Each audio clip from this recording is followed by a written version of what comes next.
You have a good week after last weekend?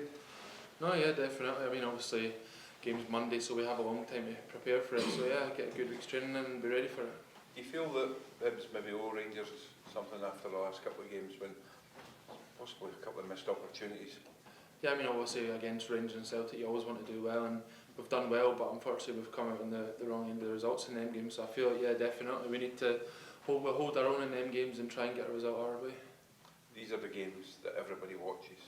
In terms of personally, do you feel that a good performance in these games can help you in terms of where you want to be come next June? And that's on that plane to America. Yeah, of course. I mean, people are watching every week, so it doesn't really matter who you're playing. It's always going to be, oh, look, he didn't do well this week, done well this week. Like, score goals, and that's all that matters.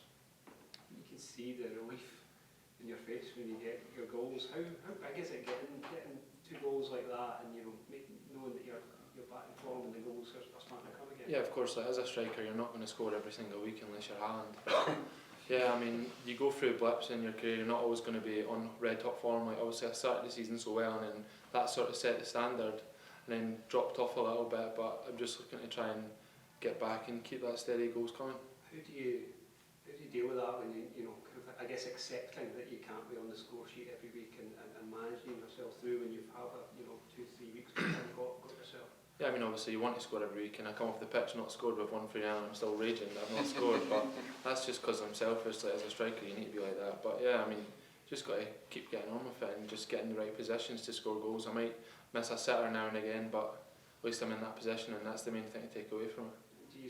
Is there anyone in the squad or the staff that you speak to about that sort of mental side of it, staying switched on, not allowing, I guess, your frustration and not scoring to bleed into your overall game?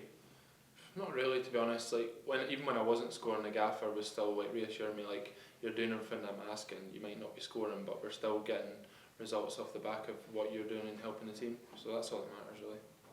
Who were the strikers when you were a kid growing up that you thought wouldn't mind being like him, or you could learn of?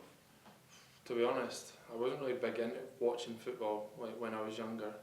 Until I started playing like 16, I didn't really watch much of it, but I can't really put my finger on one name of such of a striker that I would be, especially because I didn't start playing striker until I was about 14 or something, so yeah.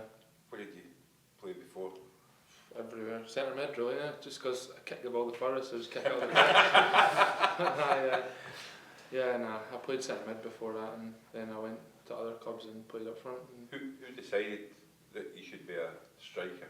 Was that you, or was it a No, coach it was just when I was playing with my mates, I went to a different club and they were like, we've not got a striker, can you just play there? So that's basically what happened. I was like, yeah, I'll play there, and then I started scoring goals, and it just sort of went through there. What club was that? Glenrothes Strollers. Oh yeah?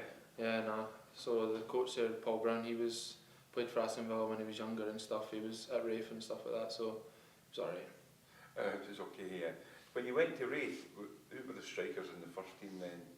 It was Kevin Nisbet was there, Yeah. and Liam Buchanan, so he was a lot older at the time, obviously coming into his career, so yeah, it was definitely tough going in, especially at like 16 years old. I was still at school at the time, and you have them just every week, yeah. He's still playing? He's playing for Berwick Rangers? Yeah, I think he just left, I think, yeah, so no, yeah, he texts me now and again, so because he's a Hibs fan as well, so yeah, no, it's good to speak to him now and again. And what about Kevin Nisbet? Because his journey, pretty similar path actually to yours, isn't it? In terms of he moved to Dunfermline, then here, and then down to England, now back up here again. Obviously I was at Rafe when I was 16, and then he was there at the time scoring quite a lot of goals in League One at that time. So yeah, I think watching him score every week, I was like, right, I need to try and do what he's doing, and yeah. Do you speak to Kevin about it, or? Not much, to be honest, really. I say alright to him and that if I see him at a game and that. We don't really have like a close relationship like that.